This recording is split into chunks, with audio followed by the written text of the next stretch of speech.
বীরভূমে ছেলে আমি থাকি হায়দ্রাবাদে। হায়দ্রাবাদে কাজ করি রুটির বাটিতে। এটা রুটির বাটি ভাই, এখানে গাঁড ফেটে যায়। আরো ঘন্টা ডিউটি করি, শর্ট রিলস বানাই। রুটির বাটি, রুটির বাটি, এখানে গাঁড ফেটে যায়।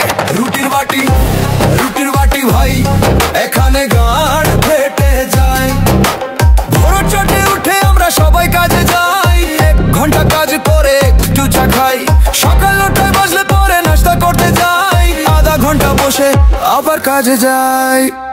রুটির বাটি, রুটির বাটি, এখানে গাঁড ফেটে যায়।